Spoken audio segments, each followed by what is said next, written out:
Hey yo, bienvenue dans le podcast The GOAT, MMA, Boxing. J'espère que vous allez bien, la GOAT Family. Comme on se retrouve aujourd'hui, on fait la vidéo recap à froid, réaction de l'event assez intéressant qu'il y a eu à l'UFC 263 à Phoenix, en Arizona, qui a opposé en main event Vettori, le rematch contre Israel Adesanya. Et on a accompagné de Imran, le troisième membre secret de l'équipe The GOAT. Comment ça va, Imran? Ça va bien et toi? Ça Salut, va? salut tout le monde. Pour ceux qui ne me connaissent pas, c'est Imran MMA, troisième membre de l'équipe.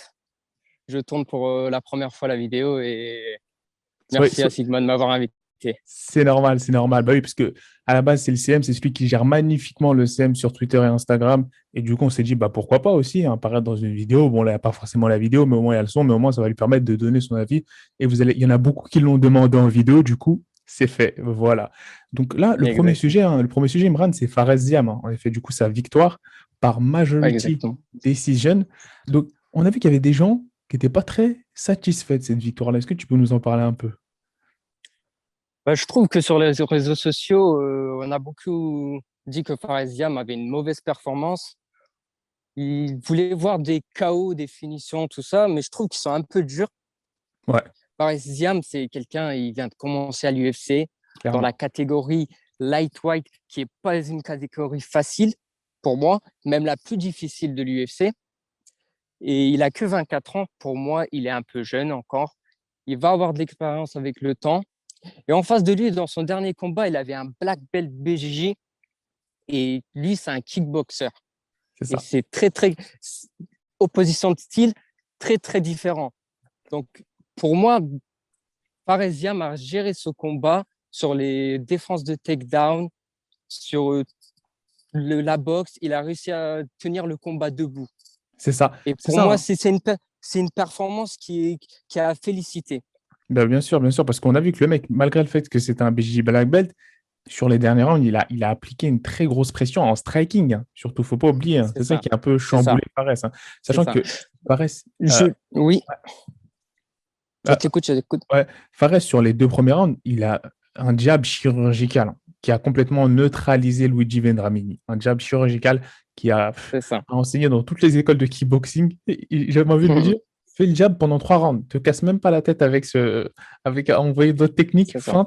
Feinte de kick droite, jab, ça suffit, ça passe. Ça suffit à neutraliser, à gagner les rounds. Malheureusement, il s'est fait légèrement côte sur un crochet du gauche parce qu'il avait trébuché. Et c'est lorsqu'il s'est relevé de sa trébuche, et bah, malheureusement, il s'est fait côte. Et du coup, ça a un peu, comment dire, rendu difficile la tâche. Mais il n'a pas abandonné, il s'est relevé. Ce qui fait qu'il mérite totalement sa victoire. Victoire par domination, tout simplement, même si c'était un peu chaud sur la fin. Il a su montrer, il a su répondre à ces questions-là où c'était un peu compliqué au niveau du menton, mais parfait. Moi, je trouve que le futur est bon pour Fares, parce que là, C'est sûr. il a su sécuriser un combattant qui était assez compliqué quand même. Ouais, c'est sûr, parce que on a vu que Vendramini, à plusieurs reprises, a tenté de takedown Faresiam, qui a eu une très bonne takedown défense, et il a su tenir le combat debout. Et à la fin, c'est parti en striking, et il a su rester debout quand même.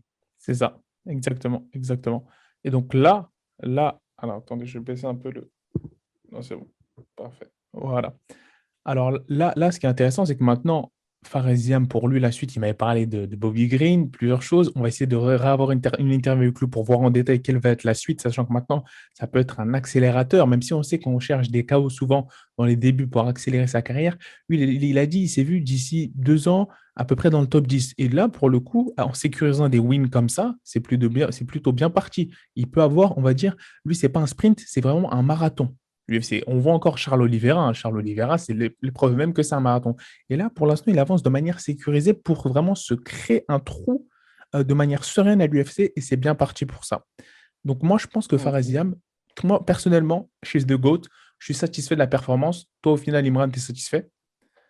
Très, très satisfait. C'est ça. Donc, il a sécurisé the win. Pour Lyon, pour la France, ça fait plaisir. Là, on va passer à un sujet un peu plus, on va dire, fulgurant, hein, en parlant de Terence McKinney, dans la même catégorie, hein, qui a fait son premier combat à l'UFC. Et là, qu'est-ce qui s'est passé, Imran, du coup, pour ce premier combat avec Terence McKinney?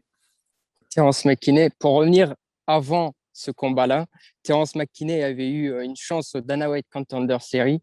Exact. à l'époque, il y a quelques années de cela. Il avait perdu sur un KO genou volant, Oh là une là là défaite là. très dure.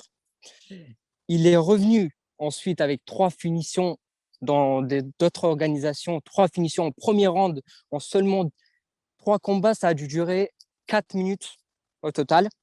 Il D'accord. a obtenu son ticket pour l'UFC directement. Et aujourd'hui, pour son premier combat à l'UFC, il bat le record de la finition la plus rapide de la catégorie lightweight.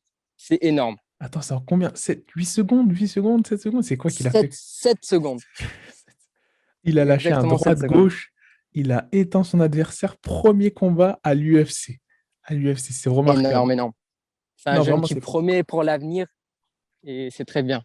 Et c'est encore dans la catégorie lightweight, hein. C'est vraiment une catégorie de monstre, cette catégorie-là. C'est vraiment un truc de fou. Exactement. C'est vraiment un On truc aimerait de le fou. voir par la suite avec Fares Diam, peut-être. Exactement. Ça, c'est un combattant qu'on aimerait voir, justement. Ziam McKinney. Pourquoi pas par la suite? Ça pourrait vendre en blockbuster dans les mois, les années à venir, peut-être. On l'espère. Exactement. On l'espère. Donc là, on passe au troisième sujet, hein. Donc, Movsar Evloev, si je l'ai bien prononcé. Movsar. Domination. Ouais, Pardon, Movsar Evloev, pardon, excusez-moi. Domination totale. Totale, Imran. Là, clairement. Là, en plus, au total. sol, hein. Pendant 3 minutes, que du rappling, des takedowns de qualité. Franchement, une performance incroyable de Movsar Evloev. Mhm. Par contre, ce que je reproche à Movsar Evloev, c'est que ça fait son 5e combat à l'UFC. Les 5 étaient incroyables. Ouais, Par contre, il n'arrive pas à terminer les combats avant la limite. c'est ça. C'est C'est ça. un pur. Il domine le combat, c'est bien, on ne lui reproche pas, mais il n'arrive pas à avoir de finition. C'est ça, c'est pas un gros finisseur à l'UFC, je trouve. Et pourtant, il y a la place, hein. Il y a la place pour qu'il finisse à chaque fois. Il y a la place. Ah, C'est-à-dire que exactement, il aurait pu finir hier soir, il aurait pu finir Davodu à plusieurs reprises. Mais je ne sais pas pourquoi, je ne sais pas ce qu'il a avec les finitions. c'est incroyable, hein, parce qu'il contrôle au sol vraiment un peu incroyable. 9 takedowns sur 13, c'est-à-dire que c'est des stats vraiment folles en grappling. Il était face à Exactement, un combattant qui était très dangereux, hein. Un très très dangereux, hein, ce Nigérian. Donc là, exactement. on voit que pour la suite, c'est super intéressant, mais on aimerait vraiment cet aspect finish, peut-être qui plairait surtout à Dana White, hein. Ça va plaire à Dana. Ouais, Il exactement. il va prendre une autre dimension, en fait, clairement. C'est ça. C'est ça. Très bien.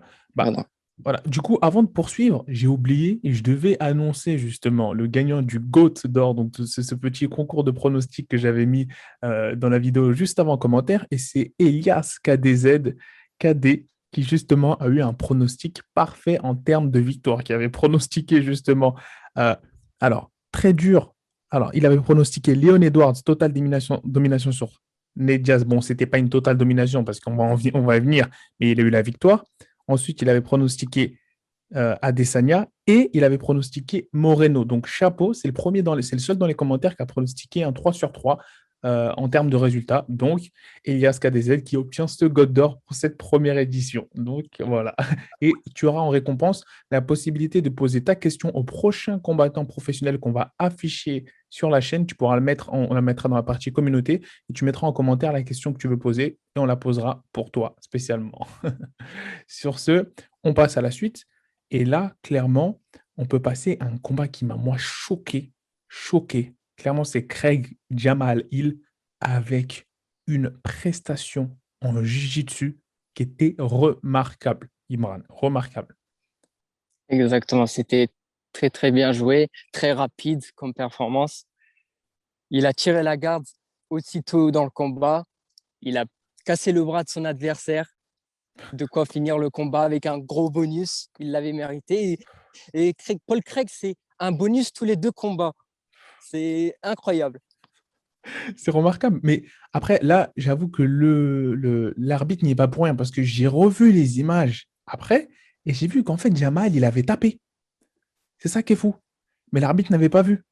Je ne sais pas si je me trompe en commentaire, mais Jamal, il s'est essayé de taper, mais c'était trop tard en fait. C'était allé trop vite.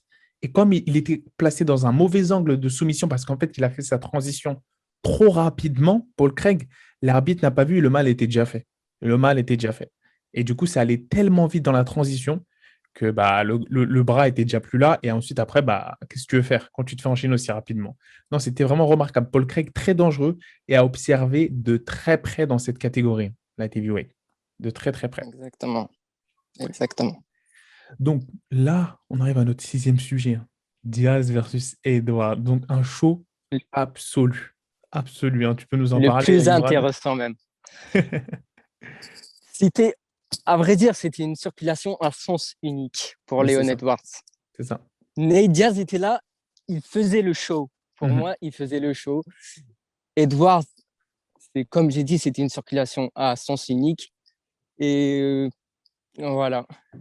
En fait, on a vu qu'il était en striking, il a su gérer, hein. Il était au-dessus, même au niveau du conditioning, au niveau de la pression. Et même, il prenait assez facilement le dos de Nate Diaz, même si à chaque fois qu'il prenait son dos, Nate Diaz était complètement à l'aise. Il ne paniquait même pas. Il était vraiment dans son environnement. Mais on voit que Nate Diaz, on dirait qu'il retenait le pied de la pédale. En fait, il ne voulait pas y aller à fond. Tu vois, il était un peu slow starter. Il avançait lentement. Et c'est vraiment que sur la fin, avec un 1-2 sorti de nulle part, qu'il l'a fait, hein, qu'il l'a fait même à Conor McGregor, il l'a fait à Leon Edwards, il l'a complètement sonné, il avait la possibilité de renverser le combat dans une fin complètement folle. Et non, là, il voit qu'il l'a complètement sonné, et il fait du Nate Diaz, il se moque de lui au lieu de se jeter sur lui. C'est remarquable. Exactement. Donc ça, c'est... En fait, on se rend compte que là, c'est un combattant qu'on adore, mais aussi parfois, il nous donne envie de le frapper. Il nous agace, hein. Il nous agace, ce Nate Diaz, parce qu'au moment où il a pu finir ce combat-là et renverser la tendance, non, il s'est juste moqué de son adversaire alors il avait une frappe, une droite d'une précision chirurgicale. C'était vraiment fou. Exactement. Une gauche, si je ne me trompe pas. Une gauche, je crois que c'était une gauche, si je me trompe pas. La fameuse gifle du Stockton en- Exactement. avec enchaînement une gauche C'est exactement ça. qui a ébranlé Leon Edwards. On était tous en folie derrière l'écran. Je pensais qu'il allait enchaîner et je vois il est en train de se moquer de Leon Edwards. Je me suis dit qu'est-ce qu'il est en train de faire. C'était incroyable. Franchement, je suis pas déçu, même si je soutenais Ned Diaz et qu'il a perdu, mais je suis pas déçu de l'avoir revu dans l'octogone. C'est ça, c'est ça. Non, non, bah non. Juste, Bah, il commence à faire vieux un peu parce que Nate Diaz à plusieurs reprises aurait pu take down Leon Edwards, l'emmener au sol. Il est très bon. C'est un black belt BJJ. Il pourrait le soumettre ou au moins tentative. Il n'a pas essayé. Il est parti que en boxe. On l'a vu que en boxe, boxe, boxe. Et franchement, c'était une bonne performance de sa part, mais bon, on aurait aimé le voir au sol. il y en a qui disent que le combat aurait été différent si justement Nate Diaz avait emmené beaucoup plus tôt ce combat-là au sol, en fait. C'est ça, en fait, C'est que les ça, gens disent. c'est exactement ça. Mais je sais pas, j'ai l'impression qu'il est venu pour faire le show. C'est ça. C'est ça, en fait. C'est ça. C'est qu'il joue Il ça est parce venu que pour faire le show et pour montrer qu'il est le Nate Diaz. Même s'il perd, le public est en train d'applaudir Nate Diaz. c'est ça. Parce que là, Oui. malgré cette performance-là, tu as l'impression que tu peux encore le revoir dans un combat de blockbuster avec un top 5 facilement. Très, très C'est facile. sûr. Et il l'avait dit avant le combat, il avait dit, même si je perds, je combattrai pour le titre. Il est très fort. Il est très Il est fort, ce Nate vraiment très Diaz. fort, ce mec. C'est vraiment un grand gars que tout le monde, enfin, je ne sais pas tout le monde, mais la majorité aime, apprécie, même s'il perd, même s'il se fait dominer, même contre son combat contre Masvidal, il s'est fait dominer. Les deux Ouais. derniers combats, il s'est fait dominer très, très salement. Mhm. Il a fini en sang dans les deux combats. Mais Mhm. pourtant, on a tous apprécié le retour de Nate Diaz. C'est ça, c'est ça. Donc c'est magnifique. C'est C'est magnifique. magnifique. Là, on a pour la suite, le combat d'après sur lequel on va évoquer, c'est justement la belle histoire. La belle histoire de Brandon Moreno. Nous, avec Karl, on avait pronostiqué avec beaucoup de personnes, hein, victoire de Figueiredo, mais Moreno, masterclass. J'ai envie de dire un mot que beaucoup de personnes reprennent, mais là, il n'y a pas d'autre mot, littéralement. Quand tu fais une finition comme ça pour entrer dans la légende et devenir le premier champion Mexican born, c'est-à-dire le premier champion né au Mexique, mexicain, vraiment authentique, si je puis me De permettre, l'histoire. de l'histoire de l'UFC, c'est légendaire. C'est légendaire et ça fait d'autant plus plaisir que ça tombe sur The Assassin Baby, hein. Vraiment, qu'est-ce que tu penses de cette performance, Limran? C'était un très bon combat. Au début, personnellement, je pensais que ça allait repartir en décision et Ouais, qu'on allait avoir une trilogie entre les deux. c'est ça. On allait avoir une trilogie entre les deux. Et c'était, pour moi, Moreno allait l'emporter au point, aux décisions. Et il a fait l'exploit, il a soumis Figueiredo. Et bravo à lui d'être le champion, le premier champion mexicain de l'histoire de l'UFC. Et ça, du coup, ça fait plaisir parce que dans tous les cas, bravo à lui. Mais on a vu qu'il a montré énormément de classe, Figueiredo, hein, parce qu'il a même soulevé après Brandon Moreno. Il a vu que c'était Exactement, voilà, c'était vraiment pour la. Il essayait de rajouter un peu de piment pour hyper vraiment le combat parce que c'est bien qu'on ait aussi un peu des bad boys dans ces catégories un peu légères pour que ça rajoute un peu plus de piment, d'impact.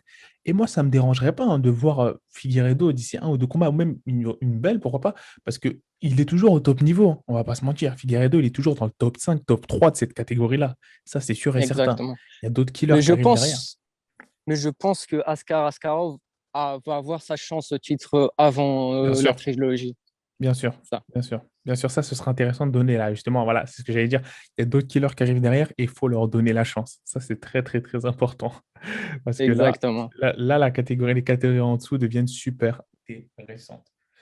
On en vient, on en vient à ce combat de main event et le dernier sujet de cette vidéo entre Israel Adesanya, la revanche contre Marvin Vettori. Nous, on avait pronostiqué une domination. Ça, c'est l'un des pronostics sur lesquels on ne s'était pas trompé. Est-ce que tu peux nous parler un peu de la prestation de Marvin Vettori? Qu'est-ce que tu en as pensé, toi, Imran? Bon, j'ai pensé qu'il n'avait pas de game plan en vrai. Je ne sais pas, il voulait aller au sol, il voulait rester debout. On ne savait pas ce qu'il allait faire en fait. Mhm. Et j'ai trouvé qu'il n'était pas convaincant, mais en face, Adesanya n'était pas très convaincant non plus. Il n'a pas montré D'accord, la capacité d'un champion. Un d'accord. champion indisputé, il aurait pu. J'aurais pu faire plus. Il n'y avait pas d'agressivité dans ce combat, je trouve. En fait, on a vu, et c'est vrai qu'on a vu un Israël Adesanya tout en maîtrise. Il voulait juste, on dirait qu'il voulait juste faire le nécessaire pour montrer qu'il était au-dessus de Marvin. Mais il voulait pas le terminer, en fait. J'ai Ouais, l'impression ça. Il y exactement. avait de la retenue, en fait, en striking. Il y avait de la retenue, il n'y avait pas une volonté de le marquer. Parce que je ne sais pas si vous avez observé un de ces caractéristiques durant le fight, mais observez la respiration d'Israël Adesanya pendant le combat. Il est jamais essoufflé. Jamais. C'est remarquable. Toujours quand il Ouais. retourne dans son coin, il respire avec le nez, la bouche fermée. Et même quand il combat, hein, qu'il se fait emmener au sol et qu'il se relève, il respire, il combat la bouche fermée. Et donc ça, il en avait parlé avant le combat à Paul Felder, qu'il l'avait évoqué justement en interview et il ne voulait pas qu'il l'évoque à Desania. Il a dit, ces techniques de respiration que je fais avec mon camp, eh ben vous verrez, on a un an d'avance sur le game. Et bientôt, ce sera démocratisé chez tous les fighters d'ici un an. Et donc là, il a vu qu'en fait, il a vraiment implémenté ce travail de respiration et on a l'impression qu'il avait fait un petit sparring après cet effort-là. Après 5 rounds face à Vettori qui était out of breath. Il avait du mal à respirer. On avait vraiment on va dire, cette impression de différence de cardio, alors qu'elle n'est pas si différente entre les deux, mais c'est vraiment, il arrivait à maîtriser Marvin Vettori juste avec des feintes. Juste avec des feintes, il le neutralisait. Et on voit que Marvin Vettori, même par exemple, un exemple simple, au dernier round, quand tu dois juste y aller pour le striking et essayer de lui décrocher la tête ou viser la soumission, Marvin Vettori va encore shooter pour les jambes. Donc on voit que c'est assez étrange. Ouais, c'est ça. En tout cas, le combat là, c'était une petite déception pour tous les fans, Ouais. mais c'était une petite bonne performance de Adesanya qui aurait pu proposer plus d'agressivité, même du côté de Marvin Vettori. C'est ça, c'est ça, c'est ça. Il y aurait pu avoir un combat un peu décevant pour une partie des fans, plus d'agressivité de Vettori parce que à un moment, il a failli finir le combat. Il a failli finir le combat. Je ne sais pas comment il n'a pas réussi à finaliser ce rear naked choke, cet étranglement arrière. Ça m'a choqué. Est-ce que toi, tu as une explication à ça, toi? Qu'il n'a pas réussi à le Bah, on a finaliser? vu qu'il n'a pas bloqué Adesanya avec ses jambes, en fait. On a vu qu'il D'accord. l'a bloqué avec ses bras, mais ses jambes n'étaient pas totalement bloquées, en fait. Du coup, Adesanya a réussi à se retourner et retourner la situation. Mais ensuite, ça s'est enchaîné avec une clé de cheville ratée aussi. Et Adesanya, on l'a vu très bien vu, son dernier combat contre Yann, ça l'a performé. Au, Clairement, au sol, ça l'a performé clairement. J'ai vu un autre Adesanya au sol parce que bien sûr. après, c'est pas la même catégorie, c'est pas le même poids, j'avoue, mais on a vu un Adesanya plus performé au sol. Bah, c'est fou, hein, c'est exactement ça, j'allais y venir, hein, parce que là, on voit que si on fait la comparaison avec Big Mouth, lui, il était complètement, il pouvait rien faire au sol face à un Marvin Vettori qui jouait avec lui. Là, Adesanya, c'était à base de retournement, de blocage de transition, de neutralisation, Exactement. une défense parfaite en grappling qui m'a impressionné personnellement. Face à un Marvin Vettori qui est très bon. Faut pas oublier que lui, c'est un très bon grappleur. Donc, c'était, on va dire, une très belle prestation de ce côté-là. Et là, maintenant, pour Adesanya, la suite, ce serait potentiellement Bobby Knuckles et la revanche avec Whittaker, qui a récemment tweeté: repose-toi bien et on se revoit bientôt, si c'est bien ça. Mhm. C'est ça, c'est ça. On le reverra peut-être contre Whittaker ou alors le gagnant de Gastelum Canonnier. Ah, ça, c'est intéressant. Ça, ce sera Mm. intéressant aussi. Parce que Gastelum Canonier, parce que Paulo Costa, malheureusement, il a, il a, Il a, il s'est retiré du combat. En fait, il a dit que le combat, il n'avait pas signé, mais l'UFC avait officialisé le combat. c'est Et ça, il estime qu'il n'est pas assez bien payé. Et Dana exactement. White l'a remis en place et l'a C'est dit, ça. si tu veux gagner de l'argent, tu vas faire des vidéos sur YouTube. C'est ça. C'est exactement ça. Voilà, très bien résumé. Donc là, Voilà. on attend aussi une suite pour Paulo Costa. Israël Adesanya avait dit que Paulo Costa, ce serait pas mal un petit retour face à Luke Rockhold aussi qui fait son retour. Ce serait un combat que moi j'ai envie de voir aussi. Luke Rockhold face à Paulo Costa, de bons strikers ensemble. Ça promet des étincelles, pourquoi pas, pour me remettre l'un des deux sur la map et la course au titre. Ça, ce serait intéressant. Ouais, Sur, pas mal. on vient de finir là, du coup, le débrief de tout l'event. On vous remercie énormément du soutien. Continuez de partager, de liker, de commenter et surtout de toujours, entre guillemets, soutenir ce podcast. On vous promet du lourd pour la suite. On a travaillé sur de nouveaux formats vidéo. On espère que ça va vous plaire. Est-ce qu'Imran, tu as un dernier mot à dire? Merci, merci. C'était une très bonne première vidéo. J'aimerais par la suite retourner d'autres vidéos pour vous. Super, super, super. Merci Imran pour cette super vidéo. Et sur ce, je pense Merci qu'on à toi. peut dire peace la famille. Fertilize a brick. I'm so mean, I make medicine sick. Give me 5, give me 10, call me daddy. Everybody.